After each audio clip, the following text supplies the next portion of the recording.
वैराग्याचे भाग्य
संजयजी महाराज दिवसकर आणि त्यांना साथ करतील परमेश्वर महाराज होळकर.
वैराग्याचे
वैराग्याचे भाग्य संत संग हाची लाग संत कृपेचे हे दीप करी साधका निष्पाप तोची देव भक्त भेदा भेद नाही जग संत कृपेचे हे दीप करी साधका निष्पाप तुका प्रेमिकाचे गाय गानियात गिरोनी जाय संत कृपेचे हे दीप करे साधका निष्पाप पांडुरंगा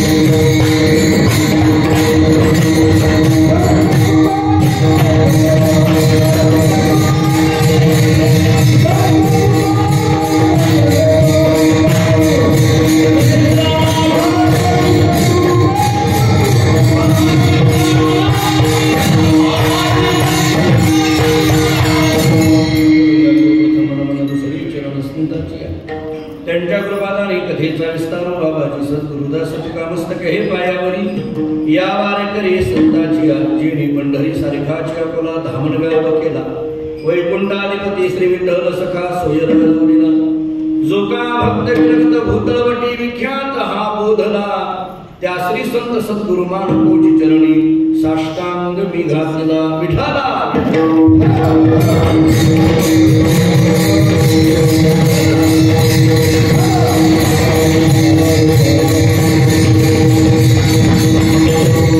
वैराग्याचे भाग्य संत संग हाची लाग संत कृपेचे हे दीप करी साधका निष्पाप प्रस्तुत कीर्तन सेवेकरिता निरूपणा करिता प्राप्त स्मराभंग महान भक्त जगद्गुरु श्री संत तुकाराम महाराज त्यांचा अत्यंत प्रसिद्ध महत्वाचा संतांच्या कृपेचं वर्णन करणारा गोरासा चरणाचा अभंग आहे.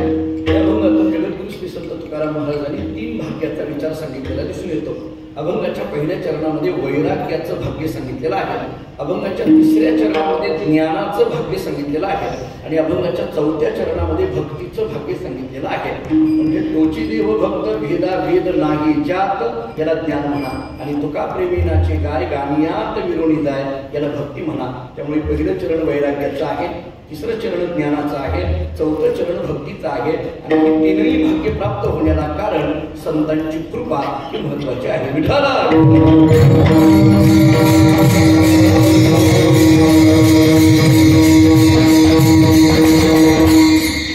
पवित्र भूमी श्री क्षेत्र आळंदी या नगरीमध्ये संतश्रेष्ठ ज्ञानेश्वर महाराजांच्या समाधी स्थानाच्या सानिध्यामध्ये वारकरी संप्रदायातील एक प्रासादिक अशा पद्धतीची वारकरी शिक्षण संस्था संत कृपा वारकरी शिक्षण संस्था या संस्थेच्या रौप्य महोत्सवाच्या निमित्ताने हा उत्सव या ठिकाणी संपन्न होतो आहे. परमादरणीय श्रद्धेय गुरुवर्य शंकर महाराज पांचाळ गुरुजी इथे उपस्थित आहेत.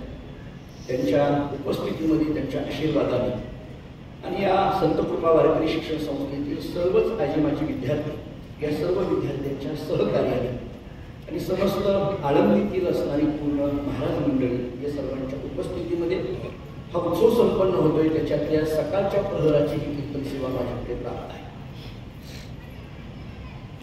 मुळात आळंदीमध्ये कीर्तन करणं असं फार कठीण असतं. म्हणजे सकाळची वेळ थंडीची असली तरी घामे खूप माणूस कसा होतो त्याच्या गुरुजी समोर आहे, विठ्ठलराज बाबा समोर आहे आणि या संस्थेतील आणि या संस्थेवर प्रेम करणारी आपल्यासारखी असंख्य भाविक भक्त या ठिकाणी उपस्थित आहेत. संस्थेचा हा रौप्य महोत्सव होता. या संस्थेचं नावच संत कृपा वारकरी शिक्षण संस्था आहे. या अभंगामध्ये सुद्धा तुकाराम महाराजांनी संत कृपेचे हे दीप असा विचार या अभंगातून केलेला आहे.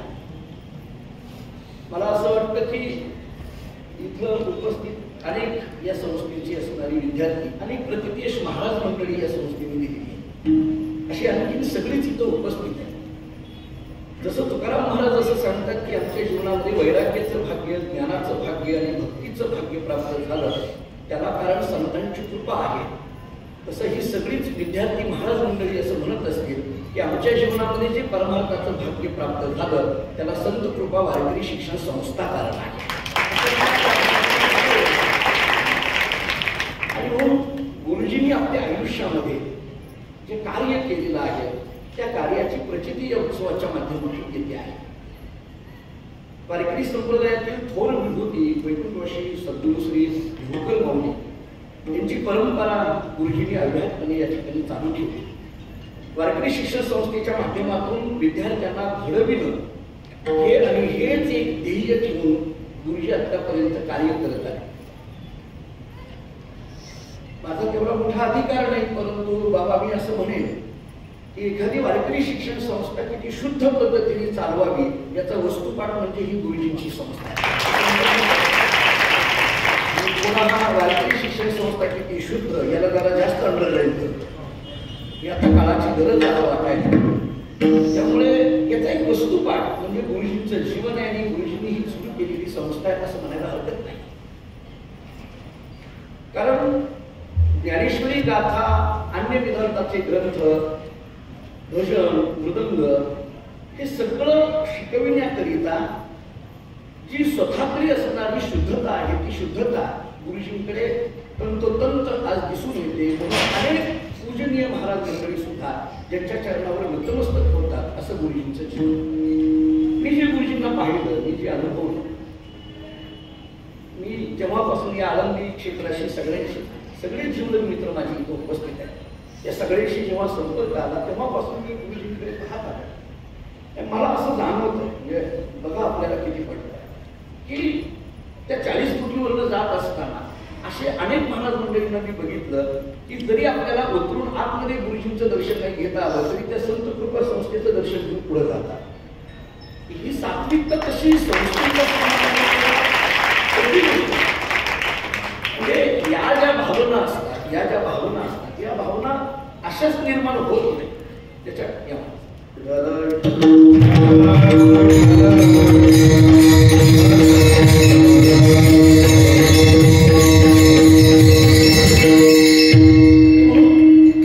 जीवन या संस्थेला वाहणं, विद्यार्थी हेच आपलं दैवत आहे असं समजून आपला प्रवास चालू ठेवणं हे आजच्या काळामध्ये तसं कठीण आहे, परंतु गुरुजींनी हे आपल्या जीवनामध्ये आचरणात आणलं आणि विद्यार्थी याच्याशिवाय कधीकडे कोणताही विचार केला नाही.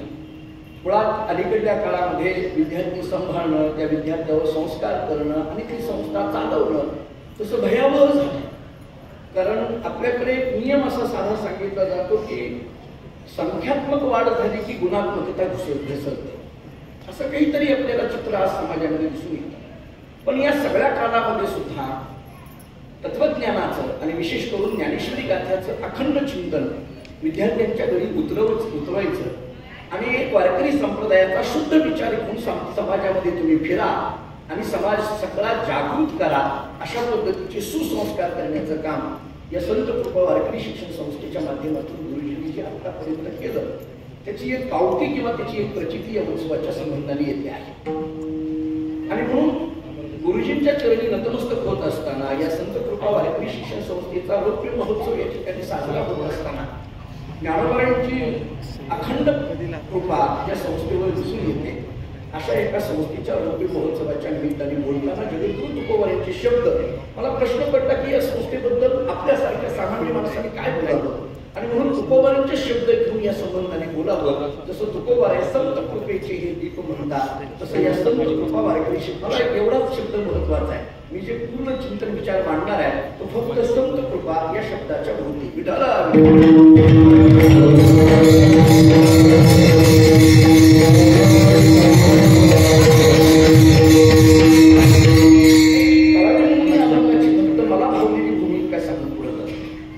एका विशिष्ट अवस्थेमध्ये जगद्गुरु तुकाराम महाराज पोहोचलेले आहेत. या अभंगाचे शब्द जर आपण पाहिले तर वैराग्याचे भाग्य संत संग हाती लाग, संत कृपेचे हे दीप करी साधका निष्पाप. एका विशिष्ट स्थितीपर्यंत संत कृपेचे हे दीप या भूमिकेपर्यंत जगद्गुरु तुकोबारा पोहोचलेले आहे. थोडक्या संतांची यथार्थ अशा पद्धतीची कृपा जगद्गुरु तुकोबारांवर झालेली आहे आणि त्या कृपेची एक प्रचिती तुकाराम महाराजांनी या अभंगातून मांडली आहे असं म्हणायला हरकत नाही. एका अवस्थेमधून तुकोबारा आपल्या समोर व्यक्त होता. मुळात अवस्थेचा विचार करत असताना नाथरायांनी भागवतामध्ये फार गोड चिंतन केलं. श्रीमद भागवतामध्ये शुकाचार्यांनी संतांचा विचार मांडत असताना 8 पद्धतीने मांडलेला आहे. त्याच्यावर भाष्यही नाथांचं फार गोड. संतोनपेक्षा मच्चित्ता प्रशांता समदर्शनः निर्ममो निरअहंकारः निर्गुणो निष्परिग्रहः. हा श्रीमद भागवतातला श्लोक 11 स्कंदातला आणि याच्यावर नाथांची जी भाषा आहे ती फार गोड आहे. या श्लोकामधून 8 पद्धतीचा विचार नाथांनी आपल्या समोर मांडलेला आहे. संतोनपेक्षा निरपेक्षता, मच्चित्तता, प्रशांतता, समदर्शनता, निर्ममता, निरअहंकारता, निरद्वंद्वता आणि निष्परिग्रहता या 8 गुणांचा विचार थोडा विस्ताराने केला. हे निरपेक्षता म्हणजे काय, मच्चित्तता म्हणजे काय, प्रशांतता म्हणजे काय, समदर्शनता म्हणजे काय, निरपेक्ष या शब्दाचा अर्थ काय करावा. एकनाथ महाराजांनी त्याच्यावर भाष्य करताना असं सांगितलंय, प्राप्त लाभावस्था बाजून शके साधूंच्या चित्ता, चित्त घातले भगवंता या नाव निरपेक्षता. नाथांची किती गोड भाषा आहे. ते मित्र अनेक वेळेला असं म्हणत आलेलो आहे, एकनाथ महाराजांचं भागवत वाचत असताना ते सार्थ वाचायची गरजच नाही, इतक्या सहज सोप्या बोब्या नाथांनी आपल्या समोर मांडल्या. एकनाथ महाराज असं सांगतात, प्राप्त लाभावस्था बाजून शके साधूंच्या चित्ता, चित्त घातले भगवंता या नाव निरपेक्षता. प्राप्त आणि अप्राप्त अशी कोणतीही लाभाची अवस्था ज्यांच्या चित्ताला स्पर्श करत नाहीये ते साधूंचं चित्त आहे. कुणीतरी एकनाथ महाराजांना विचारलं असेल, प्राप्त आणि अप्राप्त अशी कोणतीही लाभाची अवस्था या साधूंच्या चित्ताला स्पर्श करत नाही, याचं कारण काय. एकनाथ महाराजांनी एकाच वाक्यात उत्तर देऊन टाकलं, ते चित्त घातले भगवंता. ते चित्त आता चित्त राहिलं नाही, चित्त चिदरूप झालं. चित्त चिदरूप झालं की प्राप्त आणि अप्राप्त अशी कोणतीही लाभाची अवस्था साधूच्या चित्ताला स्पर्श करत नाही. जोपर्यंत चित्त म्हणून असतं तोपर्यंत द्वंद्वाचा विचार असतो आणि चित्त चिदरूप झालं की ते द्वंद्वाच्या पलीकडे म्हणजे निर्द्वंद्व स्थितीमध्ये प्राप्त होत असतं. मी प्राप्त आणि अप्राप्त हा शब्द मुद्दाम वापरतो. प्राप्त या शब्दाचा अर्थ आपल्याकडे साधारण असा मांडला जातो. प्राप्त या शब्दाचा अर्थ आहे सुख आणि अप्राप्त या शब्दाचा अर्थ आहे दुःख. कळण्यात आलं, एखादी गोष्ट मिळाली की सुख असतं आणि एखादी गोष्ट नाही मिळाली की दुःख असतं. थोडं सुख दुःखाची व्याख्या अशी करता येईल. सुख कशाला म्हणायचं? मिळालं की सुख आहे, नाही मिळालं की दुःख आहे. याचा अनुभव आपण सगळेच रोज घेतोय. हे काही वेगळं सांगायची गरज नाही. मिळालं की सुख आहे आणि नाही मिळालं की दुःख आहे. म्हणजे प्राप्तीमध्ये सुख असतं आणि अप्राप्तीमध्ये दुःख असतं. पण हे प्राप्त आणि अप्राप्तीच्या पलीकडे पोहोचणं याचा अर्थ सुख दुःखाच्या पलीकडे पोहोचणं असं ज्यांचं चित्त चिदरूप झालेलं आहे त्यालाच म्हणा महात्मा. विठ्ठला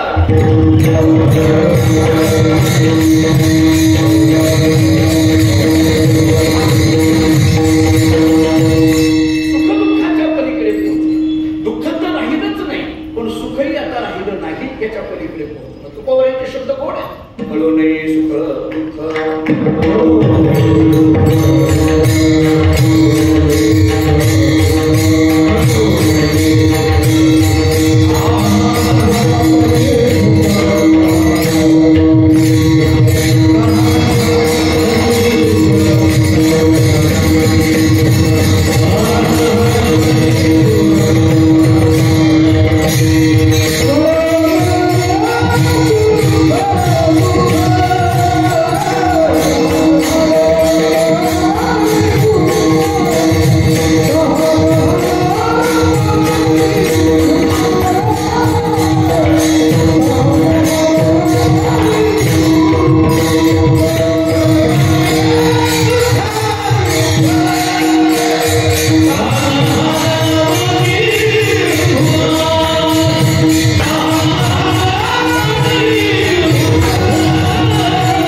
प्रक्रिया करायची असेल तर असं करा.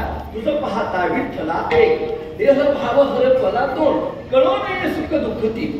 आपण जर प्रक्रिया करायची असेल तर असं करता येईल. तुझं पाहता विठ्ठला हे अगोदर घ्या आणि देह भाव हरपला हे नंतर घ्या. हे करण्याकरता ज्ञानेश्वरीची ओबी द्यायची झाली तर ज्ञानोबांनी केलेलं चिंतन पहा. ज्ञानोबा असं सांगतात, तरी शरीर भाव नासती इंद्रिय विषयी विसरती जय सोहम भाव प्रतीती प्रगट होय. या ओबीचा अन्वय करायचा असेल तर असा करता येईल, जय सोहम भाव प्रतीती प्रगट होय तरी शरीर भाव नासती इंद्रिय विषयी विसरती. जय सोहम भाव प्रतीती प्रगट होय म्हणजे तुझं पाहता विठ्ठला आणि शरीर भाव नासती म्हणजे देह भाव हरपला. विठ्ठला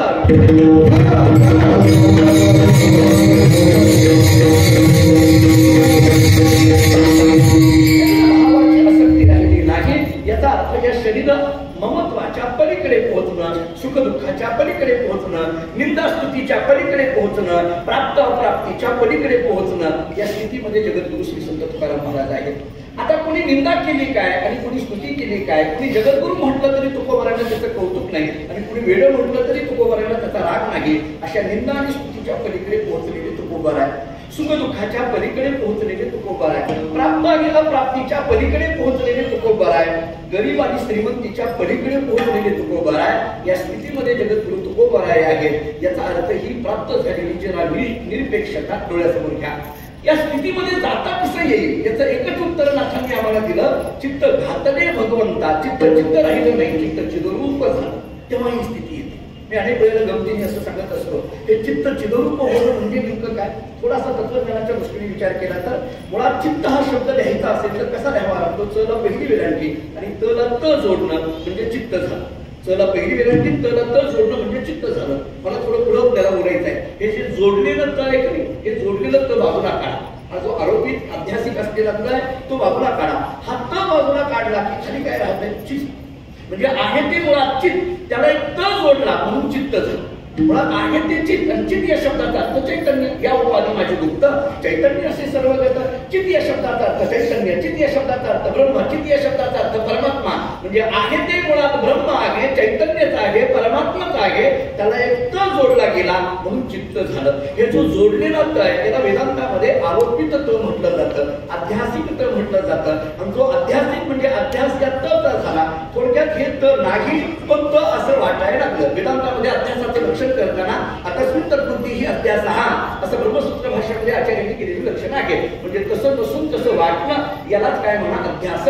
दोरीवर सर्प नाही परंतु सर्प वाटायला लागला, शुद्धीवर रजत नाही परंतु रजत वाटायला लागलं, स्थानवर पुरुष नाही परंतु पुरुष वाटायला लागला, तसं ब्रह्मतत्वावर जगत नाही परंतु जगत वाटायला लागलं. आमचे गुरुजी वैकुंठ गुरुजी बहु पाठामध्ये असताना आम्हाला असं सांगायचे, जिथं जिथं वाटायला लागला हा शब्द येतो त्याला ब्रह्म म्हणा. विठ्ठल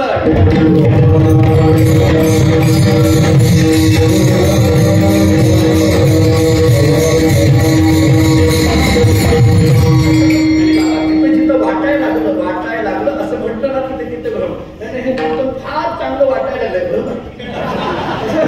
वाटायला लागलं हा शब्द आला की ब्रह्म आला.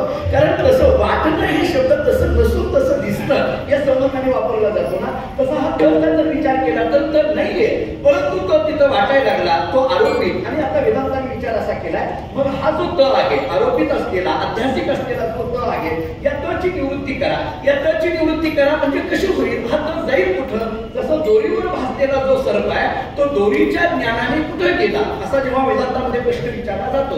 दोरीच्या अज्ञानामुळे भासलेला सर्प, दोरीच्या अज्ञानामुळे भासलेला सर्प, दोरीचं ज्ञान झालं की त्या सर्पाची निवृत्ती होते. वेदांताने असा प्रश्न केला की ही निवृत्ती होते म्हणजे कुठं, हा सर्प गेला कुठं, कोणाच्या घरात गेला का कोणाच्या गावात सोडला, सर्प गेला कुठं. याचं उत्तर वेदांतांनी एका वाक्यात उत्तर असं दिलेलं आहे, कल्पित पदार्थाची निवृत्ती अधिष्ठान रूप असते.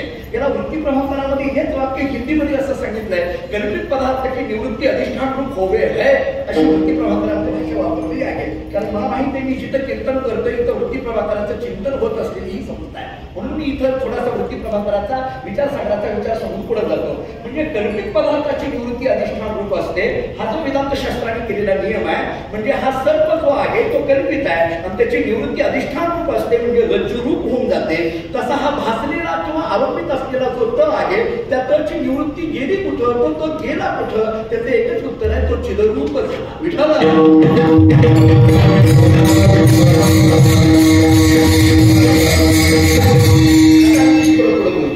दोरीवर भासलेल्या सर्पामुळे दुःख आहे. ऐका, दोरीवर भासलेल्या सर्पामुळे दुःख आहे. आपल्याकडे वेदांतामध्ये नियम असा सांगितला जातो, जो अध्यास असतो तो दुःखाला कारण आहे आणि अधिष्ठानाचं ज्ञान सुखाला कारण आहे. एक साधा नियम आहे, सगळ्यांना माहित असलेला. रज्जूचं ज्ञान झालं की दुःख नाहीये. रज्जूच्या अज्ञानामुळे सर्पाची प्रतीती आणि सर्पाच्या प्रतीतीमध्ये म्हणजेच अध्यासामध्ये दुःख आहे. थोडक्यात अध्यास हा दुःखाला कारण आहे आणि अधिष्ठान हे सुखाला कारण आहे. या नियमाने आपण जर चित्त या शब्दाकडे आलो तर हा त जोडला म्हणजे चित्त, आणि चित्त म्हटलं की प्रपंचाचा संबंध आणि प्रपंच म्हटलं की दुःख. आता ऐका, चित्त म्हटलं की प्रपंच, कारण प्रपंचाचा संबंध हा चित्ताशी आहे, चित्तशी नाही. चित्तचा संबंध हा परमार्थाशी आहे, परमार्थाचा संबंध हा चित्तशी आहे आणि प्रपंचाचा संबंध हा चित्ताशी आहे. म्हणजे त जोडलं की प्रपंच आहे आणि त काढलं की परमार्थ आहे. एका वाक्यात बोलायचं झालं तर त जोडलं की प्रपंच आहे आणि त काढलं की परमार्थ आहे. थोडक्यात त जोडलं की दुःख आहे आणि त काढलं की सुख आहे. त जोडलं की दुःख आहे आणि त काढलं की सुख आहे. जरा गमतीने बोलू, जोडलं की दुःख आहे. आता हे समजून घ्या की सगळ्या पद्धतीने समजून घ्या. जोडलं की दुःख आहे आणि जर आता म्हणजे गमतीने बोलायचं झालं तर एकटा होता तोपर्यंत बरा होता, जोडल्यानंतर बळबळ कीर्तनापुरता हजर राहायला.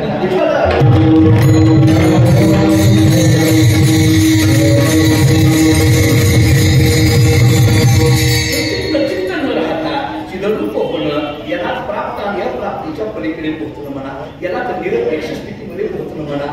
हाच विचार नाथू महाराज पुढल्या ओळीतून फार चांगला स्पष्ट करतात. त्याच्या खालची ओळी पहा, माझे स्वरूपी ज्याचे चित्त अखंड गणने भजनयुक्त त्यासीच बोली जे पदभक्त त्याची संत सज्जन. एका महाराजाचं पुढे बोलून जातात, माझे स्वरूपी भगवान स्वतः उद्धवाला सांगतात, उद्धवा माझे स्वरूपी ज्याचे चित्त अखंड गणने भजनयुक्त त्यासीच बोली जे पदभक्त त्याची संत सज्जन. आता हे चित्त चिदरूप झाल्यानंतर जी स्थिती येते ती स्थिती कशाची आहे, प्रशांततेची आहे. आता ही प्रशांतता कशाने प्राप्त होते याचाही विचार आपल्याला नाथ महाराजांनी फार गोड केला. एकनाथ महाराज त्याच्यावर भाष्य असं करतात, जरी प्राणांत केला अपकार तरी प्रमाणे हा दुष्ट नर अपकार्या करी अतिउपकार प्रशांता प्रकार या नाम. जर नाथ महाराजांच्या त्या ओळीच्या शब्दांकडे लक्ष दिलं तर आपल्या लक्षात येईल, प्राणांत केला अपकार तरी न बने हा दुष्ट नर. काय शांत शब्दाचं लक्षण केलं महाराज, प्राण जाईपर्यंत जरी एखाद्याने अपकार केला तरी न बने हा दुष्ट नर. आपल्याकडे एकनाथ महाराजांचं चरित्र सगळ्यांना माहीत असलेला, फक्त त्याला अधोरेखित करून पुढे जातो. सगळ्यांना माहित आहे तो येऊन अंगावर केला प्रसाद देऊन मुक्त केला वगैरे वगैरे आपण नेहमी सांगतो. पान खाऊन नाथ महाराजांच्या अंगावर मुंकला असं सगळं सांगतो तरी नाथ महाराजांना काही राग येत नाही वगैरे वगैरे. आमचे वडील एक वाक्य सांगत असतात. आता बाबांना म्हणजे पुरुषोत्तम दादा समोर आहेत त्यांना माहिती आहे. आमचे वडील एक गमतीने असं सांगत असतात म्हणजे एक मनुष्य नाथ महाराजांच्या अंगावर पान खाऊन थुंकला तरी नाथ महाराज त्याला काही बोलत नाही. स्नान करण्याकरता जातात. आपण रस्त्याने निघालो जर एखादा मनुष्य पान खाऊन थुंकला आपल्या अंगावर बाजूला बाजूला जरी थुंकला तरी आपण भांडायला लागतो. तो म्हणतो का रे त्याने पान खाऊन थुंकला तो म्हणतो तुझ्या अंगावर आलं का? नाही अंगावर आलं नाही पण अंगावर आलं असतं तर म्हणून भांडणार. त्या भांडणाला काही कारणच नाही झाली गेल्या काळामध्ये. कशामुळेही भांडण सुरू होतात. शांत हा शब्द सांगताना मात्र नाथ महाराजांनी किती व्यापक विचार केला. प्राणांत केला अपकार तरी न म्हणे हा दुष्ट न अपकार्य करीत अति उपकार प्रशांता प्रकार या नाव या स्थितीमध्ये एकनाथ महाराजांची ही भाषा जगद्गुरु तुकोबारायांच्या जीवनामध्ये दिसून येते. पहा मी 3 भूमिका आतापर्यंत मांडल्या. एक निरपेक्षतेची भूमिका, दुसरी वच्चिततेची भूमिका, तिसरी प्रशांततेची भूमिका. पुढे हीच भूमिका पुढल्या मुद्द्याने आणखी व्यक्त करतो. पुढचा मुद्दा बोलताना नाथांनी समदर्शनता असा शब्द वापरला. हे समदर्शनता या शब्दाचा अर्थ काय?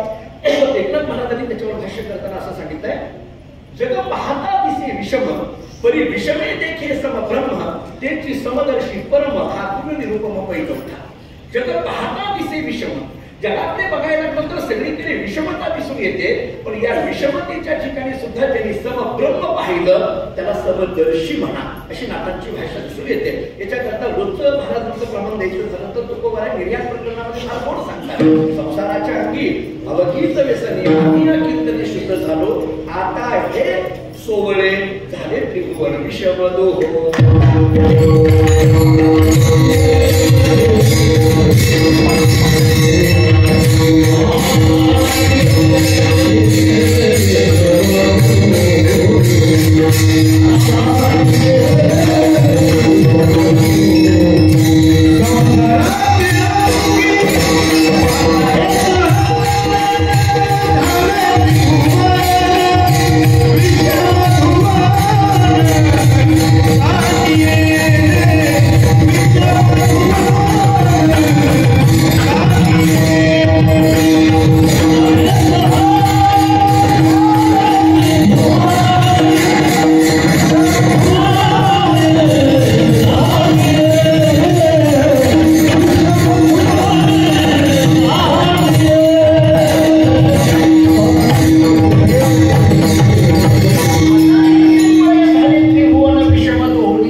सत्यत्व बुद्धीने पाहतो त्याला संसारिक म्हणा. संपूर्ण जगाकडे सत्यत्व बुद्धीने पाहतो त्याला संसारिक म्हणा.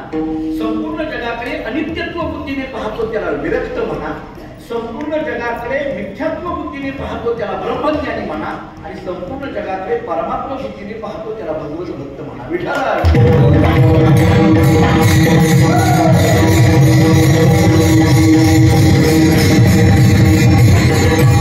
समदर्शी हे सांगायचं आहे मला. समदर्शी परमात्मा बुद्धीने पाहणं या दृष्टीने तर अनेक वचन आणि अनेक पद्धतीचे इतिहास आहेत. आपण ज्ञानोबारायांचं चरित्र सांगणारी सगळी मंडळी आहोत. ज्ञानोबाराय रेड्यातले पाहून सुद्धा म्हणतात ज्ञानदेव म्हणे तोही माझा आत्मा ही भाषा असते. नामदेव रेड्डी कुत्र्यामध्ये देव पाहिला, एकनाथ महाराजांनी गाढवामध्ये देव पाहिला, तुकाराम महाराजांनी पाखरामध्ये देव पाहिला.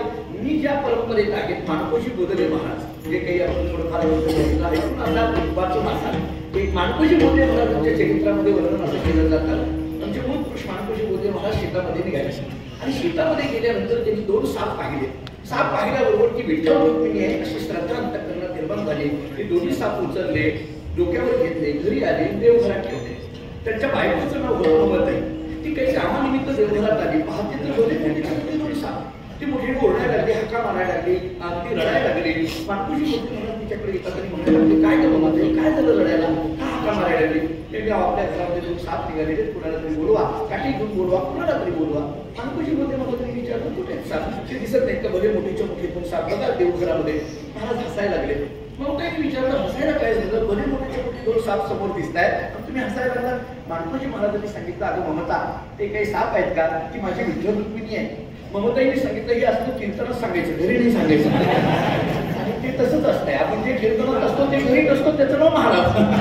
महाराज व्याख्या एवढीच आहे अलीकडच्या काळात व्याख्या करायला असलं घरी बोलायचं नाही म्हटल्या. जर तो हिंदू नारायण वंदावे गुरुनी का घरी घेऊन यावे असं म्हटलंय. जाऊ द्या मला मुद्दे वाढवायचे नाहीये. सापामध्ये सुद्धा त्यांनी देऊन पाहिला की जर सगळी संत चरित्र आपण डोळ्यासमोर ठेवली तर समदर्शी कशाला म्हणायचं हे लक्षात येण्यासारखं आहे. मी काय काय सांगत होतो. निरपेक्षता, मच्चित्तता, प्रशांतता, समदर्शनता, त्याच्या पुढे थोडस चला निरममता हा शब्द पुढे महाराजांनी वापरला. असं मी त्याच्यावरही भाष्य केलेलं आहे. निर्ममता या शब्दाचा अर्थ आहे ममत्व, रहित होणं. मम या शब्दाचा अर्थ माझं. महाभारताने चिंतन असं केलंय द्रव्यक्षरस्तु भवेन मृत्युत्रक्षर ब्रह्म शाश्वतम ममेतीच भवेन मृत्यू न ममेतीच शाश्वतम. महाभारताचे शब्द किती गोड आहेत पहा. ममेतीच भवेन मृत्यू न ममेतीच शाश्वतम. मम म्हटलं की मृत्यू आहे आणि न मम म्हटलं की शाश्वतता आहे. सोप्या शब्दात बोलायचं झालं तर माझं म्हटलं की मृत्यू आहे आणि माझं नाही म्हटलं की शाश्वत आहे. आणखी सोपं बोलायचं झालं तर माझं म्हटलं की अडकला आणि माझं नाही म्हटलं की सुटला. विडला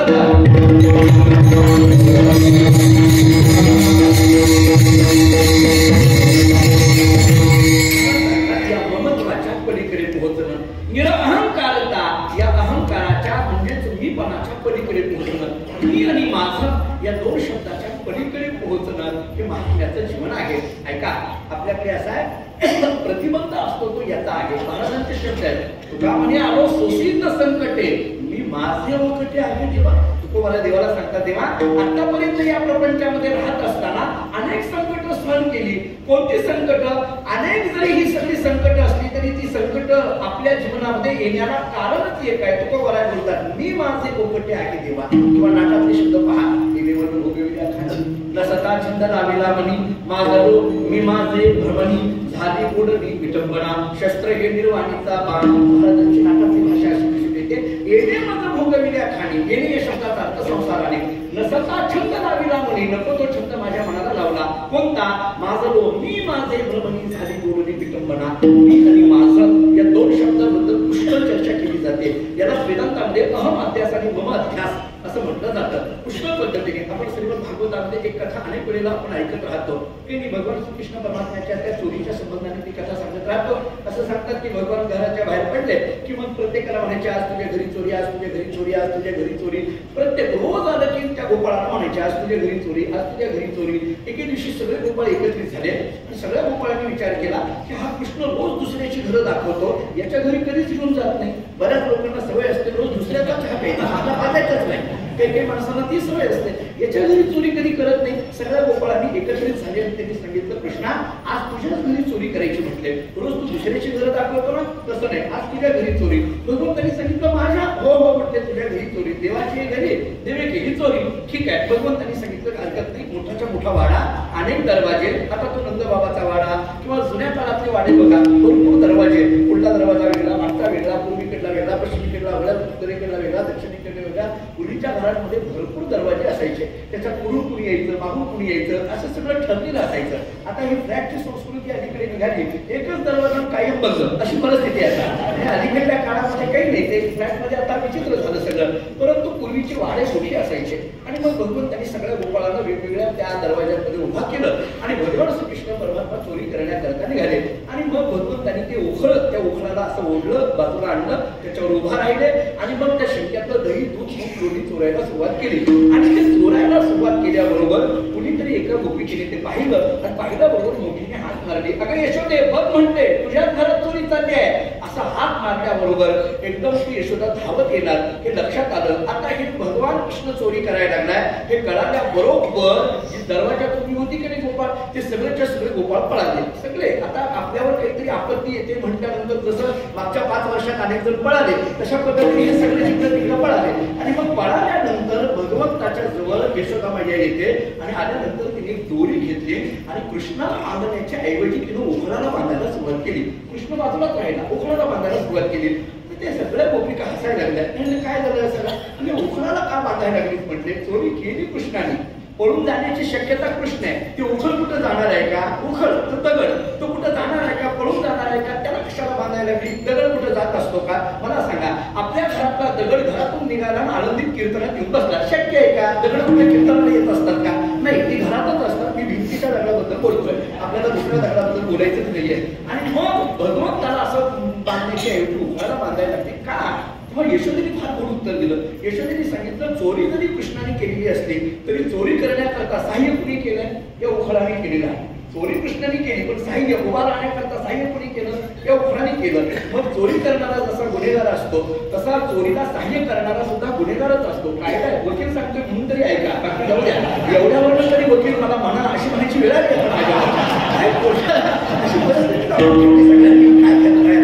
ऐका. कायदे आता भरपूर कायदे सांगितले जातात. मग ठीक आहे, कृष्णाला बांधून टाकलं, नंतर कृष्णाला बांधायचं. आता अशी गंमत सांगितली जाते, भगवान श्रीकृष्ण परमात्मा काही बांधले जाईनात म्हणे. बांधायला गेल्यानंतर ती दोरी कमी पडायला लागली.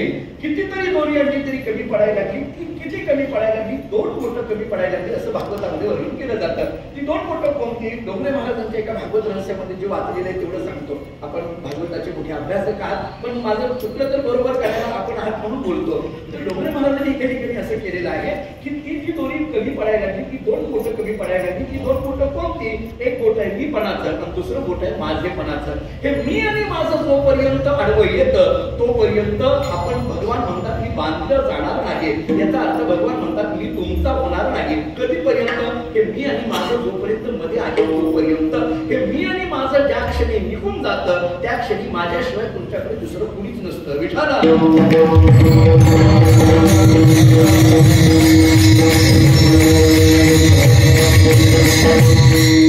त्या घटनेमध्ये भाव फार छान काढला. तेवढा सांगा पुढे जातो. स्वामी अखंडानंद सरस्वतीजी मी एका ठिकाणी फार छान लिहिले त्याच्यावर. काय झालं म्हणे, भगवान बांधले गेले. ते बांधले गेल्यानंतर आता भगवान बांधले म्हणजे कोण बांधले? आपल्याला जर ज्ञानेश्वरीच्या माध्यमातून बोलायचं झालं तर भगवान म्हणजे कोण? ऐका यशस्वी औदार्य ज्ञान वैराग्य ऐश्वर्य. आता ज्ञान स्वरूप असलेला परमात्मा आणि ज्ञानदेव तो कैवल्यम या न्यायाने मोक्ष स्वरूप असलेला परमात्मा, मुक्ती स्वरूप असलेला परमात्मा हा बांधला गेला. ऐका, मोक्ष स्वरूप असलेले भगवान बांधले गेले. कुणी बांधलं? यशोदेवी बांधलं. आता मोक्ष स्वरूप असलेल्या भगवंताला बांधलं यशोदेवी. ही यशोदा म्हणजे कोण? भक्ती स्वरूप असलेली यशोदा. यशोदा म्हणलं की भक्तीचं मूर्तिमंत रूप म्हणजे यशोदा आहे. भक्ती स्वरूप असलेल्या यशोदेने मोक्ष स्वरूप असलेल्या भगवंताला बांधून टाकलं. आता थोडं पुढला भाव असा सांगितला जातो, भगवंताने दोन्ही हात जोडले आणि यशोदेला विनंती करायला सुरुवात केली, आई मला सोड, मला सोड, मला सोड. म्हणजे मुक्ती स्वरूप असलेला भगवान परमात्मा भक्ती स्वरूप असलेल्या यशोदेला प्रार्थना करतोय, मला सोड, मला सोड. म्हणजे मुक्ती स्वरूप असलेला भगवान भक्तीकडे प्रार्थना करतोय, मला सोड, मला मोकळं कर. म्हणून तत्वज्ञानाच्या शब्दात बोलायचं झालं तर मला मुक्त कर. म्हणजे मुक्ती स्वरूप असलेला भगवान भक्तीला म्हणतोय मला मुक्त कर, मला मुक्त कर. भक्ती असणाऱ्या यशोदेने त्याला सोडलं आणि मग त्याला बाजूला काढलं. याच्यावर भाव काढताना असं सांगितलंय, मुक्तीला सुद्धा मुक्ती देण्याचं सामर्थ्य जिच्यात आहे तिचं नाव भक्ती. विठाला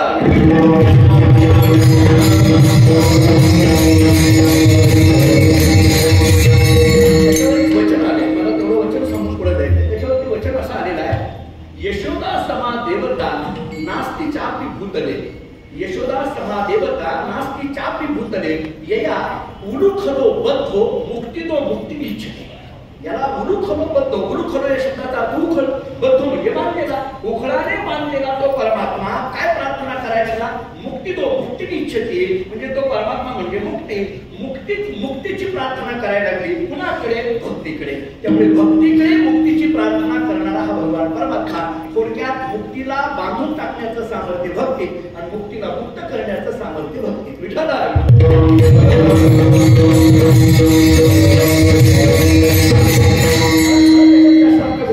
मुद्दा माझा एवढाच आहे, मी आणि माझं जोपर्यंत आहे तोपर्यंत आपण परमात्मा स्वरूप होता येत नाही. हा मी आणि माझं त्याच्याकरता प्रतिबंध आहे. आणि या मी माझ्याच्या पलीकडे पोहोचलेला तो महात्मा निर्ममता, निरहंकारता दोन्ही गोष्टी सोडा. आता 5वी 6वी गोष्ट घ्या. काही गोष्टी आतापर्यंत झाल्या. निरपेक्षता 1, मच्चित्तता 2, प्रशांतता 3, समदर्शनता 4, निर्ममता 5, निरअहंकारता 6. आता 7वी गोष्ट सांगतो, निर्द्वंद्वता. या द्वंद्वाच्या पलीकडे पोहोचणं. आपण नेहमी तुकोबारांचा एक अभंग ऐकतो, कोण पुणे यांचा होईल सेवक जिही द्वंद्वादिके दुराविली, जिही द्वंद्वादिके दुराविली, कोण पुणे यांचा होईल सेवक. संतांचं लक्षण करताना तुकोबारांनी केलं जिही द्वंद्वादिके दुराविली. मला वाटतं हे तुकोबारांचं प्रमाण म्हणजे एकनाथ महाराजांनी भागवतामध्ये सांगितलेला निर्द्वंद्व शब्दाचाच एक अर्थ आहे असं म्हणायला हरकत नाही. निर्द्वंद्व होणं हे महात्म्याचं लक्षण. आणि त्याच्या पुढे सगळ्यात महत्वाचं मला बोलायचं आहे निष्परिग्रह. हे निष्परिग्रह म्हणजे काय? संसारात राहूनही संसाराची आसक्ती नसणं या निष्परिग्रह. थोडक्यात आपल्याकडे वानप्रस्थाचं जे लक्षण सांगितलं जातं, संयोगी वियोग म्हणून जे सांगितलं जातं, या स्थितीमध्ये असलेला महात्मा सत्यवादी करी संसार सकळ आदित्य कमळ तरी जैसे या भाषेमध्ये आपल्याला विचार करता येण्यासारखं आहे. त्याच्यात राहू नये, त्याच्यापासून बाजूला राहणं हे फार कठीण असतं म्हणा. त्याच्यात राहून त्याच्यामध्ये मी मला वाटत असलेला विचार सांगून पुढे जातो. मला असं वाटतं की आपल्याकडे या 4 आश्रमांचं चिंतन आहे. ब्रह्मचर्य आश्रम, गृहस्थ आश्रम, वानप्रस्थ आश्रम, संन्यास आश्रम. आता त्याच्यावर तर सगळं बोलत बसायची गरज नाही. आपण सगळ्यांना त्या आश्रमाचे प्रकार वगैरे सगळं माहित आहे. त्याच्यावरचा विस्तारही आपल्याला माहित आहे. पण मला असं वाटतं याच्यामध्ये जरी धन्य गृहस्थ आश्रम हा असं म्हटलेलं असलं, धन्य गृहस्थ आश्रम हा का म्हटलं? कारण गृहस्थ आश्रमावर हे 3 आश्रम अवलंबून आहे. ब्रह्मचर्य आश्रम असेल, वानप्रस्थ आश्रम असेल, संन्यास आश्रम असेल, हे 3ही आश्रम ज्यांच्यावर अवलंबून आहे तो गृहस्थ आश्रम आहे. असं जरी असलं तरी जगण्याकरता कठीण जर कोणता आश्रम असेल तर तो वानप्रस्थ आश्रम आहे. का? आपणच निर्माण करून हे आपलं नाही म्हणायचं हे किती कठीण आहे. विठाला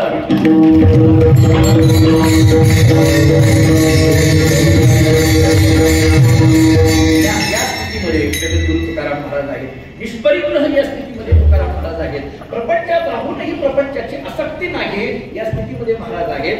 काही कशाबद्दलचं ममत्व राहिलं नाही या स्थितीमध्ये महाराज आहेत. एकाला मोठं आश्चर्य वाटायला लागलं.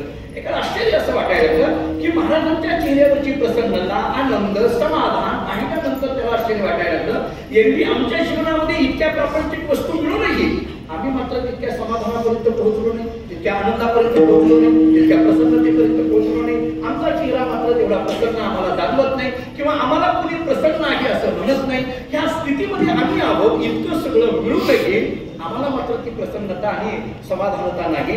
पण जगद्गुरु तुकोबारांकडे बघितल्यानंतर त्याला आश्चर्य वाटायला लागलं, यांच्याकडे काहीच प्रपंचातलं राहिलं नाही. उलट बायको मेशी, घर जळालं, व्यापार बुडला, दिवाळं निघालं तरी तुकोबाराय बोलतात, बरे झाले देवा निघाले. मला वाटतं हा फक्त तुकोबाराय तरी बरा आहे. आपण फार तर चाल लावावी या अभंगाला आणि फार तर कीर्तनाला घ्यावा. कारण आपल्याला अभंगाप्रमाणे कुठं वागायचं असते म्हणून घ्यावा, काय अडचण नाही आपल्याला. परंतु या अभंगाची भाषा किंवा अनुभूती येणं तसं फार कठीण आहे. मग त्या माणसाने महाराजांना विचारलं, महाराज प्रपंचातल्या इतक्या सगळ्या गोष्टी तुमच्यापासून बाजूला जात असताना सुद्धा तुम्ही इतक्या प्रसन्नतेमध्ये कसं काय, इतक्या समाधानामध्ये कसं काय? महाराजांनी त्याच्याकडे पाहिलं, सांगितलं, माझ्याजवळ जे होतं ते सगळं निघून गेलं म्हणूनच बरं झालं. कारण उपाधी वहिता हा शुद्ध, हा शुद्ध शब्दाचं लक्षणच तत्वज्ञानाने असं केलंय, उपाधी वहितो म्हणजे याला शुद्ध म्हणा. आता ते बाह्य उपाधी काय, अंतरुपाधी काय, विस्तार पुष्कळ आहे. बाह्य उपाधी, अंतरुपाधी, 2 उपाधी. अंतरुपाधीमध्ये अविद्या संघातला अंतरुपाधी आणि विद्या संघातला अंतरुपाधी, आणखी 2 प्रकार याच्यामध्ये केलेले दिसून येतात. महाराज सांगतात आता कोणतीही उपाधी राहिली नाही, बाह्य राहिली नाही आणि अंतरही राहिली नाही. या स्थितीमध्ये महाराजांना विचारलं, महाराज इतकं सगळं गेल्यानंतरही तुम्ही बरं झालं असं म्हणता? बरं झालं हा शब्द मिळण्याच्या दृष्टीने असतो, जाण्याच्या दृष्टीने कुठं असतो का? महाराज म्हणतात, माझ्याजवळ होतं ते निघून गेलं हे बरं झालं. अहो कसं काय बरं झालं? नव्हे बाबा, माझ्या जीवनामध्ये ती कृतार्थता झाली.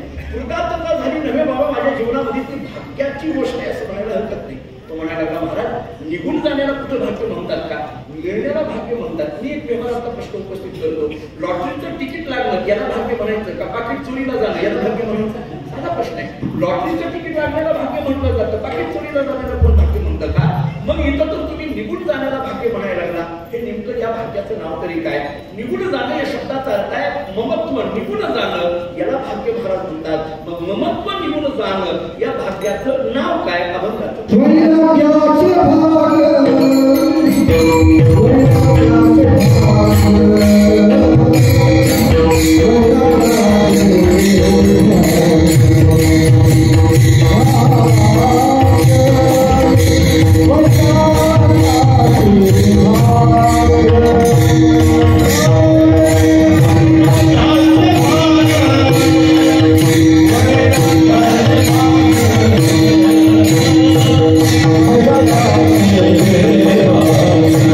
Thank you.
वैराग्य ते वैराग्य तरी म्हणजे नेमकं काय?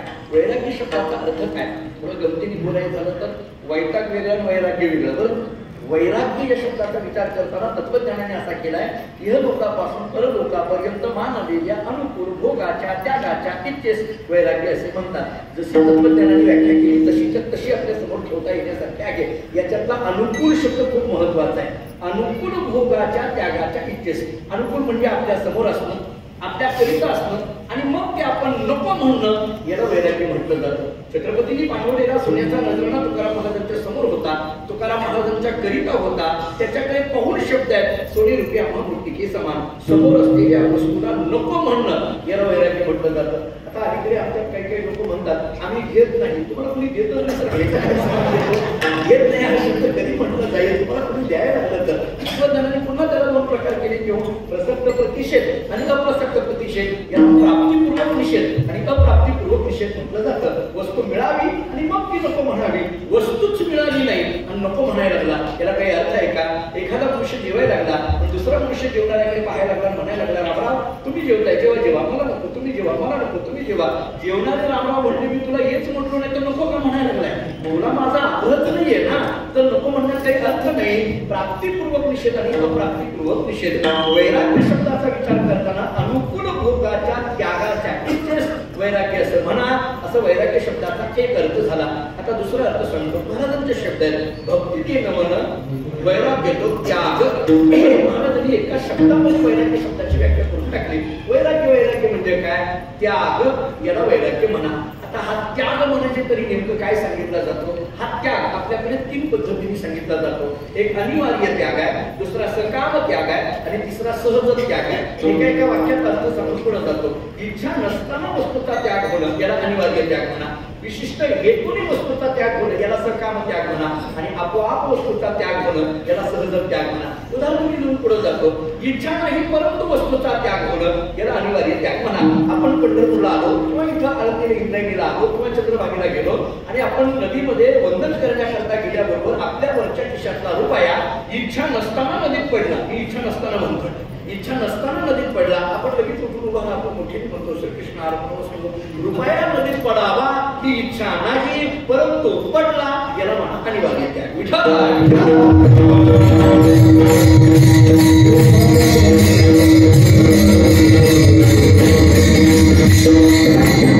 काही वेळेला अशी गंमत घडते. कीर्तनाला कधी नाही येणारा मनुष्य येतो आणि कीर्तन झाल्यानंतर महाराजांच्या पाया पडताना भर मंडपामध्ये वरच्या खिशातली सगळी चिल्लर महाराजांच्या पायावर पडते. पडू नये अशी कुणाची, अशी पडू नये पण पडते. काही माणसं अशी गमतीची बाबा. मी कधी कधी हे उदाहरण देत होतो. चालू कीर्तनामध्ये काही माणसांनी वरच्या खिशातून खालच्या खिशात ठेवून टाकले. परत आपला घोटाळा नको बाबा. पैसे पडले ही इच्छा नाही परंतु पैसे पडणं यालाच अनिवार्य त्याग म्हणा.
दुसरा विचार म्हणजे संबंधाने बोलत होतो.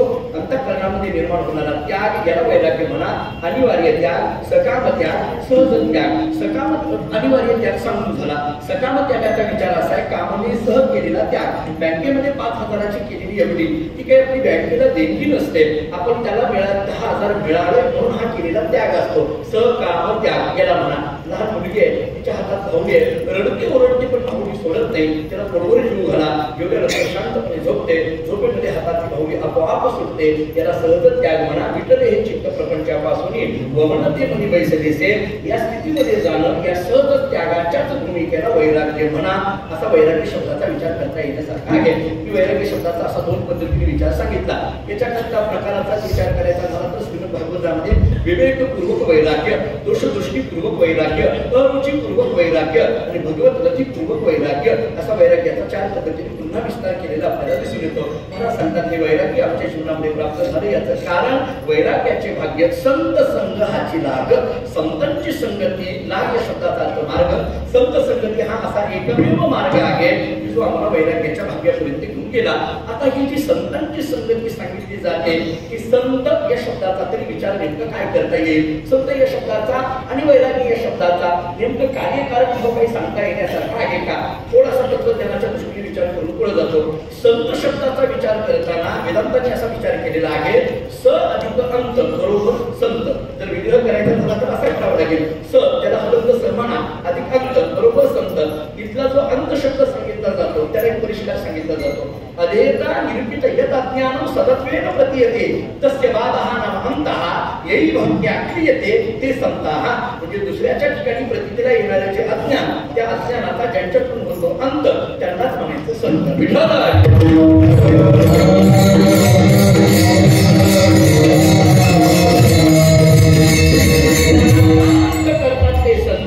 या दृष्टीने वैराग्य आणि संत याचा कार्यकारक भाव लक्षात येण्यासारखा आहे.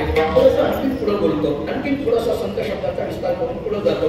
आपल्याकडे आणखीन परिष्कारातून असं बोललं जातं अनावरणनिष्ठ अप्रतियोगित्वावचिन्ह कारुण्यत्वावचिन्ह भगवन् नामरतः तत्साधनेन परम प्रयोजन प्राप्तत्वे सती स्वप्रयोजन शून्यत्वं संतत्वं. संत शब्दाचा विस्तार इतक्या पद्धतीने केलेला दिसून येतो. अनावरणनिष्ठ अप्रतियोगित्वावचिन्ह कारुण्यत्वावचिन्ह भगवन् नामरतः तत्साधनेन परम प्रयोजन प्राप्तत्वे सती स्वप्रयोजन शून्यत्वं असा जवळजवळ 6 पद्धतीने संत शब्दाचा विचार केला जातो. आणखी थोडासा पुढचा विचार सांगून पुढे जातो. आपल्याकडे साधारणतः महाराजांची नेहमीची भाषा आहे संताचे अर्थ नव्हते ते संत. मी तर थोडंसं जाहीर एक वाक्य सांगत असतो. एखाद्या संत कुळातल्या व्यक्तीला जेव्हा आपण नमस्कार करतो संत कुळातल्या व्यक्तीला जेव्हा आपण नमस्कार करतो तेव्हा तो नमस्कार त्या व्यक्तीला नसतो. तो ज्या परंपरेत जन्माला आहे त्या परंपरेला असतो. फक्त त्या व्यक्तीला ती कळायला पाहिजे हे तितकंच खरं आहे. हे त्या व्यक्तीला कळायला पाहिजे की हे आपल्याला पाया पडलं नाही. आपण ज्या परंपरेत आहोत त्या परंपरेला आपला हा नमस्कार आहे हे आपल्या लक्षात यायला पाहिजे. संतांच्या कुळामध्ये जन्म होतो तो संत जर म्हटलं तर लक्षण आपल्याला असं कमी होऊन जाईल. संत कुळत्पन्नत्वं संतत्वं एवढंच लक्षात येईल. पण हे लक्षण आपल्याला कमी पडलेलं दिसून येतं. अजाप्त दोषाने युक्त दिसून येतं. का? कारण आपल्याला दिसून येतं की संतांच्या कुळामध्ये जन्म आहे पण जर शुद्ध आचरण नसेल तर मग कसं संतत्व येईल. मग आपल्याला थोडं लक्षण वाढवावं लागेल. एक तर संतांच्या कुळामध्ये जन्म पाहिजे आणि शुद्ध आचरणही पाहिजे तर संत म्हणा. मग कसं लक्षण होईल. संत कुळत्पन्नत्वे सती सदाचार संपन्नत्वे सती संतत्वं एवढं लक्षात करता येईल. पण हे लक्षात केलं तरी कमीच पडतं. तरी अव्याप्त दोष येतो. का? कारण काही आपल्याला संतांच्या कुळामध्ये जन्मही दिसून येतो शुद्ध आचरणही दिसून येतं. पण पूर्वीच्या परंपरा तिथल्या जर सप्ताह सांभाळत नसेल तर कसं काही संतत्व येईल. म्हणजे याचा करता लक्षण थोडं वाढवावं लागेल. एक तर संतांच्या कुळामध्ये जन्म शुद्ध आचरण आणि पूर्वीच्या परंपरा सांभाळणं इथपर्यंत संतत्वाचं लक्षण जातं. याच्या करता परिष्कार असा तयार करता येईल. संत कुळत्पन्नत्वे सती सदाचार संपन्नत्वे सती स्वपूर्वजा निश्चित नियमाचार संपन्नत्वे सती संतत्वं एवढा करा. एवढा केला तरी कमीच पडतो. का कमी पडतो? संतांच्या कुळामध्ये जन्म आहे आचरणही शुद्ध आहे परंपराही सांभाळतोय पण जर स्वतः नामस्मरणामध्ये रत नसेल तर कसं काही संतत्व येईल. म्हणून या 4 गोष्टींनी युक्त त्याला संतत्व म्हणा. मग लक्षण थोडं वाढतं. संत कुळत्पन्नत्वे सती सदाचार संपन्नत्वे सती सदाचार संपन्नत्वे सती स्वपूर्वजा निश्चित नियमाचार संपन्नत्वे सती स्वपूर्वजवत नामैक निष्ठत्वेन कृताः संताः.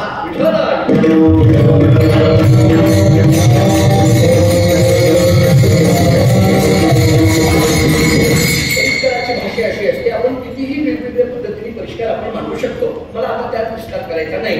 अशा संतांच्या संगतीमध्ये आम्ही या वैराग्याच्या वाक्यापर्यंत पोहोचलो असे महाराजांचे शब्द आहेत. हा संत संग शब्द जो वापरला हा संतांची संगती का असं का म्हटलं याचे काही 1-2 विचार आपल्याला पाहता येण्यासारखे आहेत. रोजचा सगळ्यांना माहीत असलेला तौलनिक अभ्यास सांगून पुढे जातो. देवाच्या संगतीमध्ये क्षणभर उभा राहिलं तर मुक्ती मिळते. त्यावर आम्हाला सांगतात देवाची द्वारी उभा क्षणभरी देवी मुक्तीची आणि साथ गेल्या. पण थोडा ऐका, तुलनेने मी विचार मांडतो. देवाकडे मुक्ती मिळवण्याकरता एका क्षणाची गरज आहे, संतांकडे मुक्ती मिळवण्याकरता एका क्षणाची गरज नाही. अर्धा क्षण घडता संतांची संगती देव होय शांती भट बापा. या दृष्टीने विचार केला तर देव मुक्ती देण्याकरता एका क्षणाची वाट बघतो, संत मात्र मुक्ती देण्याकरता अर्ध्या क्षणात येतात. म्हणून देव सारावे परती संत तुझावे अर्धे. या दृष्टीने संत संग हाची लाग असा एक विचार आपल्याला करता येण्यासारखा आहे. समजा हा विचार नाही फारसा पटला तर मी दुसरा सांगतो. प्रारब्ध कोणालाही बदलविता येत नाही हा कर्मशास्त्राचा नियम आहे. प्रारब्ध कोणालाही बदलविता येत नाही हा कर्मशास्त्राचा नियम आहे. पण संतांची गाठ पडली की प्रारब्धच बदलून जातं. म्हणून संत संघ हाची लाग. त्याला म्हणाला पुष्कळ प्रमाणात मला इतका विस्तार करायचा नाही, पण मुद्द्याने बोलायचं झालं तर असाही मुद्दा आपल्याला पाहता येण्यासारखा आहे. किती गोष्टी झाल्या? 2. अर्ध्या क्षणात मुक्ती देणारे आहेत म्हणून संत संघ हाची लाग. प्रारब्ध बदलून टाकणारे आहेत म्हणून संत संघ हाची लाग. थोडंसं आणखी बोलतो. जगातला कोणताही प्रश्न असो, त्या प्रश्नाचं उत्तर जर कुठे मिळत असेल तर ते केवळ संतांच्या संगतीत मिळतं. म्हणून संत संघ हाची लाग. कोणताही प्रश्न असेल, ज्ञानेश्वरी उघडले की ज्ञानोबाई कुठल्या तरी ओळीतून आम्हाला ते उत्तर देतात. गाथा उघडला तर बाबा कोणत्या तरी अभंगातून ते आम्हाला उत्तर देतात. संतांचा संघ आमच्या प्रश्नाची उत्तर, कोणत्याही प्रश्नाची उत्तरं देण्याकरिता अत्यंत महत्वपूर्ण आहे. म्हणून संत संघ हाची लाग असा विचार करता येईल. रामायणाचा धावता दृष्टांत देतो. धावता आपल्याला माहिती आहे, लक्ष्मण शक्तीचं प्रकरण भावार्थ रामायणामध्ये गोड पद्धतीने सांगितलं जातं. लक्ष्मणाला शक्ती लागली, झाला आता काय करायचं, सगळे हतबल झाले. प्रभू रामचंद्रांनी डोक्याला हात लावला, खाली बसले. बोलता बोलता ते असं म्हणायला लागले, मला आता युद्ध करायचं नाही, मला काही घेणं देणं नाही, मला त्या सीतेला आणायचं नाही, काही नाही. जवळ असलेल्या लक्ष्मणांनी आणि सगळ्या हनुमंतरायांनी वगैरे सांगितलं लक्ष्मणाला शक्ती लागली म्हणून काय झालं. परंतु आता महत्वाचं सीताबाईला घेऊन येण्याकरता आता थोडाच अवधी राहिलाय. पण तुम्ही जर असं डोक्याला हात लावून बसला आणि मला युद्ध करायचं नाही असं म्हटला तर आम्ही कोणाच्या जोरावर लढायचं. तुम्हाला एक सांगू व्यवहारातलं वाक्य, मुख्य माणसाने कधीही डोक्याला हात लावून बसायचं नसतं.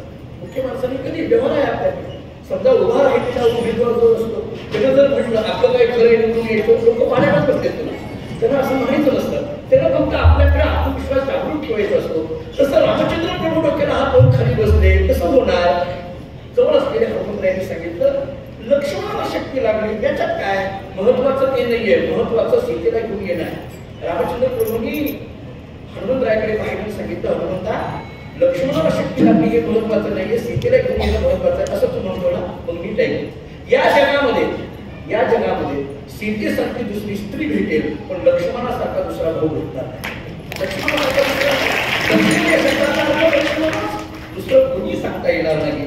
मग आता काय करायचं म्हणजे काहीतरी उपाय केला पाहिजे. तेवढ्या मला विभीषणाने सांगितलं आहे उपाय. म्हणजे काय, सुषेण नावाचा वैद्य त्याला घेऊन यावं लागेल. घेऊन आले, त्याला सांगितलं काहीतरी उपचार कर. तो काही करेल का करेल. तो म्हटला मी तिकडल्या पार्टीत आहे, तिकडे कसं काय औषध देऊ म्हटले. तिकडे होतं ना, हे गोदर सुद्धा तेव्हापासूनचीच आहे, आताच्या अशातला भाग नाही.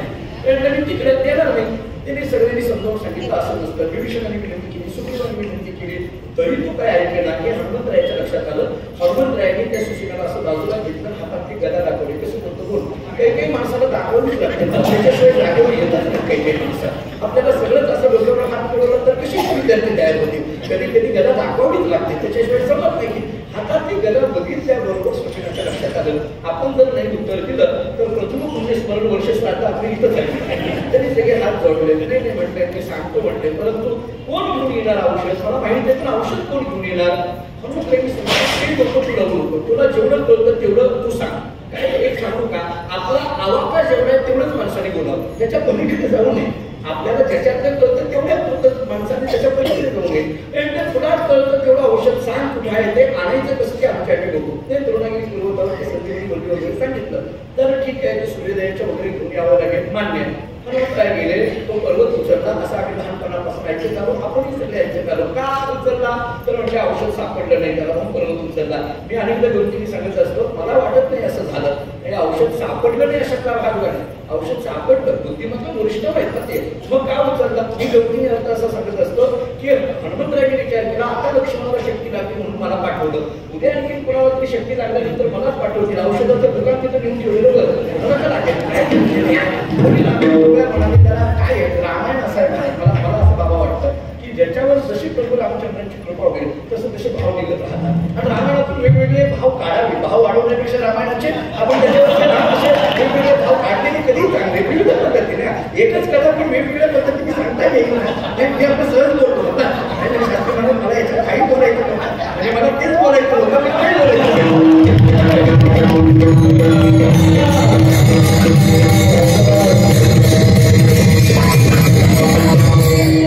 निघाल्यानंतर ते भरत आणि पाहिलं त्याला वाटतं की काहीतरी संकट आहे आणि आपल्याला आपल्या दाराकडेच हे संकट निघाले त्याला माहित नाही हनुमंतरायाचं वगैरे वगैरे.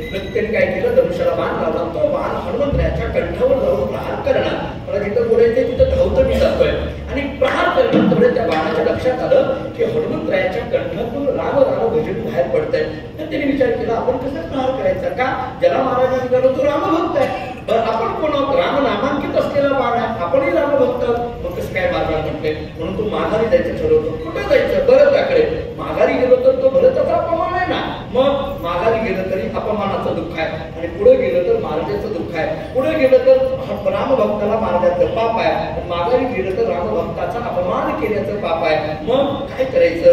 मग त्या बाणाला प्रश्न पडला याचं उत्तर कसं भेटणार. त्या बाणाच्या लक्षात आलं कोणताही प्रश्न पडला की संतांच्या चरणाजवळ जा. हा रामभक्त आहे म्हणजे संत आहे आणि म्हणून तो बाण हनुमंतरायाच्या चरणाकडे म्हणजे अंगठ्याला जर स्पर्श करतो असं नाथरायांनी वर्णन केलंय. अंगठ्याला स्पर्श केल्याबरोबर आणि असा खाली ओढा टाकतो. हनुमंतराय विचार करतात एव्हा या बाणाने मला प्रहार करण्याच्या ऐवजी चरणाचं दर्शन घेऊन जर खाली ओढत असेल तर हा बाण कुठेतरी आपल्याला घेऊन चाललाय आणि मग कुठं घेऊन चाललाय त्याच्याबरोबर जावं. बाणाबरोबर खाली जातात. हनुमंतरायाची भरताची गाठ पडते. पुढचा सगळा आनंद कळतो. याच्यातून काय फक्त लक्षात घ्यावं कोणताही प्रश्न पडला की संतांच्या चरणाजवळ उत्तर मिळतं. संत संग्रह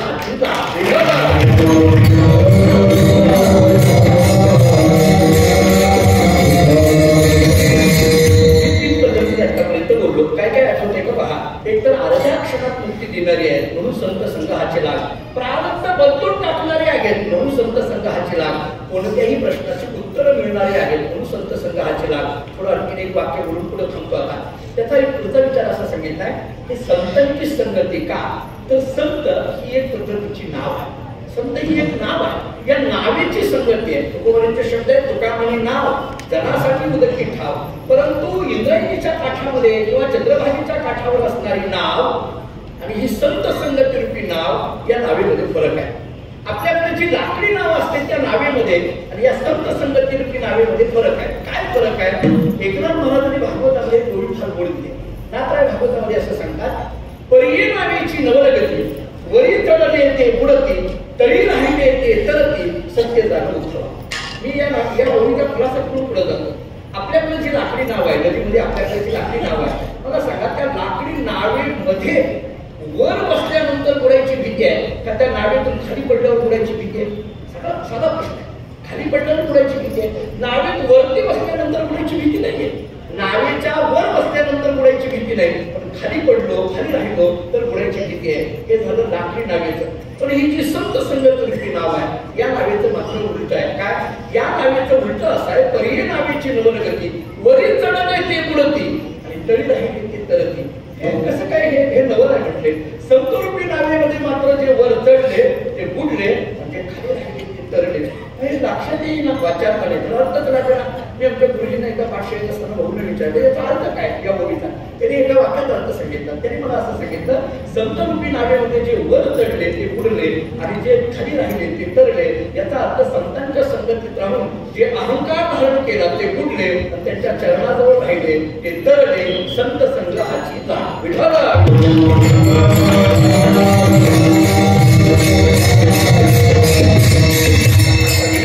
विचार करता येण्यासारखा आहे. मला विचारलं महाराज अशा संतांच्या संगतीत आम्ही गेलो आमच्यावर कृपा होईल का.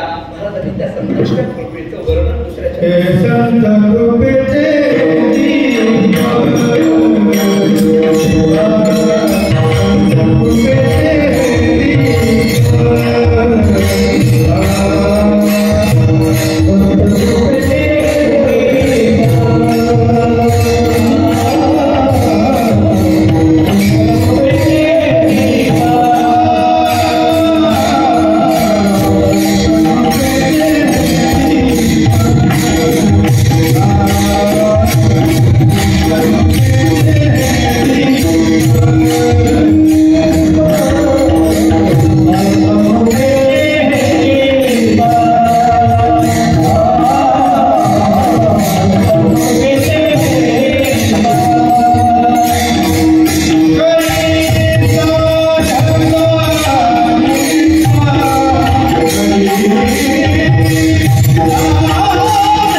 या संतांच्या संगतीमध्ये राहिल्यानंतर आमच्यावर कृपा होईल. महाराज सांगता संत कृपेचे हे दीप करी साधका निष्पाप. संतांची कृपा ही सामान्य नाही, ती दिवाची उपमा महाराजांनी दिली. दिव्याची उपमा देण्याचं कारण तरी काय, एक व्यवहार आपलं साधं उत्तर आपल्याला देता येण्यासारखं आहे. दिवा काय करतो, अंधार घालून प्रकाश देण्याचं काम दिवा करतो. संतांची कृपा काय करते, अज्ञान घालून ज्ञानोदय करून देण्याचं काम संतांची कृपा करते. ऐका, महाराजांचे शब्द द्यायचे झाले तर अंतरेची ज्योती प्रकाशाची दीप्ती मुळीची जी होती अच्छा दिली प्रीतीचा आनंद ब्रह्मांडी न समाय उपमेशी काय देऊ सुका. म्हणजे अंतरीची ज्योती प्रकाशाची दीप्ती, आतच असलेली ती ज्योत, मुळातच असलेली ती ज्योत, नित्य प्रकाशित असलेली ती ज्योत, पण आतापर्यंत ती ज्योत झाकलेली असल्यामुळे ती प्रकाशमान नाही असं आम्हाला वाटत होतं. जुनाड जुगातीचे नाणे बहुता काळाचे ठेवणे लोपले होते पारकपणी ठाव चढणे चुकविला. संतांच्या कृपेने काय झालं, त्याच्यावर असलेलं जे अज्ञानाचं पांघरून आहे, जे आवरण आहे, ते बाजूला निघालं. म्हणून संत कृपेचे हे दीप असा एक विचार करता येईल. थोडासा तुलनेने विचार करायचा झाला तर एक गमतीने वाक्य असं सांगता येईल, सामान्य दिवा मर्यादित जागा प्रकाशित करतो. सामान्य दिवा मर्यादित जागा प्रकाशित करतो. संत महात्म्यांचा कृपारूपी दिवा अख्खं जीवन प्रकाशित करतो. विठ्ठल